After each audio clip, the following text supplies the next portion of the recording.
Hi అండి, welcome to Rameswaram part 2. మనకు ఇక్కడ ఈ బోర్డు అయితే చూపిస్తున్నాను కదా. ఈ బోర్డు దగ్గర దీని వెనకల గవర్నమెంట్ టూరిస్ట్ బిల్డింగ్ అని చెప్పేసి ఉందండి. ఇదే స్పాట్ లో మన ట్రావెల్ బస్ వచ్చి ఆగుతుంది. ముందు వీడియోలో నేను పంబన్ బ్రిడ్జ్ అయితే మీకు చూపించాను కదా. సో పంబన్ బ్రిడ్జ్ నుంచి 12 కిలోమీటర్స్ ముందుకు వస్తే మనకి ఈ స్పాట్ లో అయితే ఆగుతుంది. ఈ టూరిస్ట్ బోర్డు అనేది ఉంది కదా, ఇందులో మనకు రామేశ్వరం సరౌండింగ్స్ లో అంటే విత్ ఇన్ 100 కిలోమీటర్స్ లోపు ఏమేం మనకు టూరిస్ట్ స్పాట్స్ అయితే ఉన్నాయి అనేసి ఆ బోర్డ్ లో ఉంది. దాన్ని చూసుకొని మన డేస్ ని మనం క్యాలిక్యులేట్ చేసుకొని మనకు కావాల్సిన ప్లేస్ ని మనం అయితే విజిట్ చేయొచ్చు. ఇక్కడే మనం ఇప్పుడు మీరు చూస్తుంది వచ్చి టెంపుల్ వెస్ట్ గోపురం అండి. ఈ మనం దిగిన దగ్గర చాలా చాలా హోటల్స్ అయితే ఉన్నాయి, రూమ్స్ అయితే ఉన్నాయి.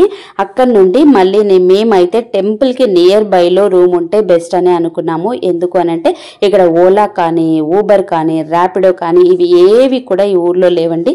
అన్ని కూడా లోకల్ ఆటోస్ అలాగే లోకల్ క్యాబ్సే ఉన్నాయి. వాటిలో మనము టెంపుల్ దగ్గరికి అక్కడ లాంగ్ లో ఇందాక చూపించాను కదా, అక్కడ నుండి హోటల్ నుండి మనం టెంపుల్ దగ్గరికి రావాలంటే చాలా చాలా డబ్బులు అయితే తీసుకుంటున్నారండి. ఈజీగా 150 to 200 రూపీస్ తీసుకుంటున్నారు. రావడానికి వెళ్ళటానికే మనకు చాలా డబ్బులు ఇవ్వాల్సి వస్తుంది.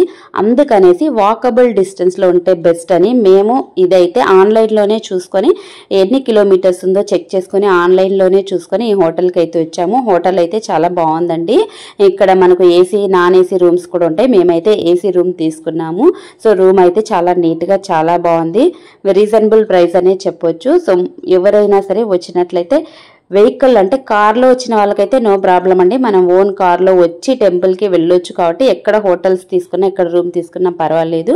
మనం బస్లో ట్రైన్స్లో వచ్చాము అని అంటే నియర్ బై తీసుకుంటే టెంపుల్కి వాకబుల్ డిస్టెన్స్లో మనకు చాలా డబ్బుల వరకు సేవ్ అవుతుందని చెప్పొచ్చు. అలాగే టైం కూడా సేవ్ అవుతుందండి. ఇక్కడ మనకు అసలు ఎంత బార్గెన్ చేసినా సరే పెద్దగా వాళ్ళు ఏం తగ్గించుకోవట్లేదు. లోకల్ క్యాబ్స్ కానీ ఆటోస్ కానీ చాలా చాలా ఛార్జ్ చేస్తున్నారు. అదంతా బేర్ చేసే కన్నా కొంచెం కాస్ట్ ఎక్కువ అనిపించినా సరే టెంపుల్ దగ్గర తీసుకుంటే చాలా బెస్ట్. అందుకనేసి మేము టెంపుల్ దగ్గర తీసుకున్నాము. సో ఫ్రెష్ అప్ అయిన తర్వాత టెంపుల్ దగ్గరికి అంటే కిందికి వచ్చిన తర్వాత మాకు టెంపుల్ చాలా అంటే ఓన్లీ 2-3 కిలోమీటర్స్ ఉందండి. 2 కిలోమీటర్స్ ఉంది కరెక్ట్గా చెప్పాలంటే. ఇలా వచ్చిన తర్వాత ఇక్కడ మీకు శివ బోటింగ్ అని చెప్పేసి కనిపిస్తుంది కదా. సో బోటింగ్ కోసం అయితే మేము వెళ్తూ ఉన్నాము. మీకు ఇక్కడ నేను ఎందుకు ఫస్ట్ రాగానే బోటింగ్కి వెళ్తున్నాము దర్శనానికి వెళ్ళట్లేదు అంటే మేము 7:30కి అయితే అక్కడికి రీచ్ అయ్యామండి. ప్రతిరోజు కూడా స్ఫటికలింగ దర్శనం అయితే జరుగుతుంది స్వామివారిది. అది ఉదయం 5 నుంచి 6 వరకు మాత్రమే జరుగుతుంది. సో 6 తర్వాత స్ఫటికలింగాన్ని అయితే మనకు దర్శనానికి మళ్ళీ నెక్స్ట్ డేనే మనం వెళ్ళాలి. అందుకనేసి టైం వేస్ట్ అవ్వకూడదు అనే ఒక ఉద్దేశంతో ఫస్ట్ మేము ఇక్కడికైతే వచ్చాము. అందులోనూ టెంపుల్లో కొంచెం రష్ ఎక్కువగా ఉంది అని విన్నాము. అందుకని దర్శనానికి వెళ్ళకుండా డైరెక్ట్గా మేము ఇక్కడికైతే వచ్చామండి. ఈ శివ బోటింగ్ ఉంది కదా, దానికి కొంచెం ముందుగా వస్తే ఇక్కడ ఒక మెడిటేషన్ హాల్ ఉందండి. ఇది వచ్చేసి వీళ్ళెవరు బ్రహ్మకుమారీస్ అంటాం కదా, వాళ్ళదండి ఇది. సో మేము అక్కడికి వెళ్ళలేదు. మీకు గుర్తు ఉండడం కోసం ఈ గుర్తులు అన్నీ నేను ఇక్కడ చూపిస్తున్నాను. లేదు అగ్ని తీర్థం అని చెప్పి అక్కడ ఎవరిని అడిగినా మనం తెలుగులో అడిగినా తమిళ్లో అడిగినా ఎలా అడిగినా సరే అక్కడ చాలా మందికి తెలుగు కూడా అర్థమవుతుంది, తెలుగు మాట్లాడే వాళ్ళు కూడా ఉన్నారండి. సో మనకి ఈజీగా దారి అయితే చూపిస్తారు. సో మనం ఇప్పుడు ఇక్కడ అగ్నితీర్థం దగ్గరికి అయితే వెళ్తున్నాము. అగ్నితీర్థానికి 2 రకాల స్టోరీస్ అయితే ఉన్నాయండి. రాముల వారు సీతమ్మ వారిని తీసుకొని వస్తారు కదా రావణాసుడి దగ్గర నుంచి ఒక బ్యాటిల్ తర్వాత. సో ఆ బ్యాటిల్లో రావణాసుడిని అయితే చంపేస్తారు కదా. సో అలా చంపినందువల్ల వచ్చిన పాప దోషం ఏదైతే ఉంటుందో అది తొలగిపోవాలి అని చెప్పి రాముల వారు సీతమ్మ వారిని తీసుకొచ్చిన తర్వాత మొదట ఈ ప్లేస్కి వస్తారంటండి, లంక నుంచి.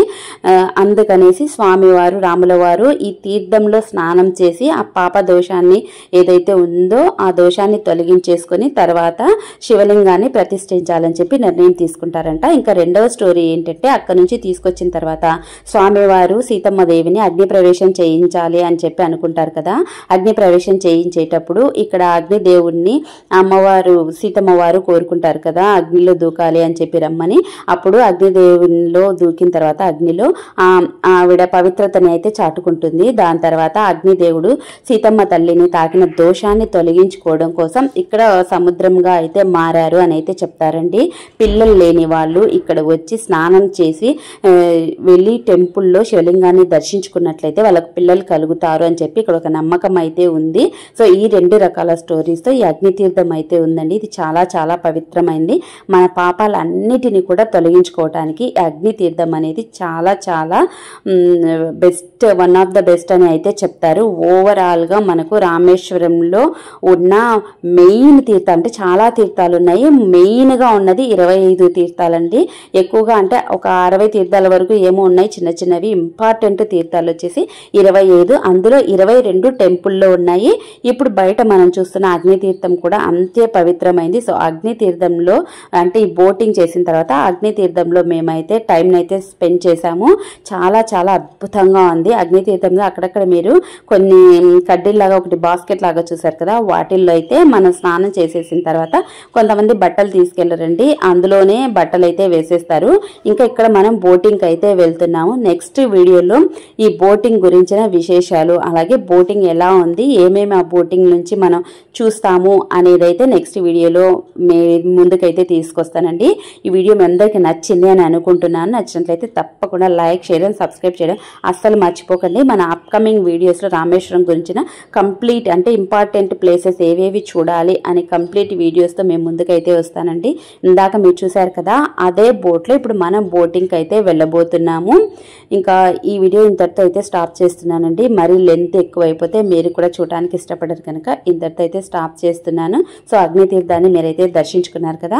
నెక్స్ట్ వీడియోలో ఇంకా నేను బోటింగ్, అలాగే అగ్నితీర్థము, బోటింగ్కి ఎంత కాస్ట్ అవుతుంది, వీటినన్నిటినీ కూడా ఇక్కడ నేను మీకు షేర్ చేస్తానండి. సో 7:30 అలా అంటే 6 తర్వాత ఎవరైనా రీచ్ అయితే ఫస్ట్ ఎవరైనా సరే ఇలా పిల్లలతో ఎంజాయ్ చేయడానికి బోటింగ్కి వస్తే మనకు కొంచెం టైం అయితే సేవ్ అవుతుంది.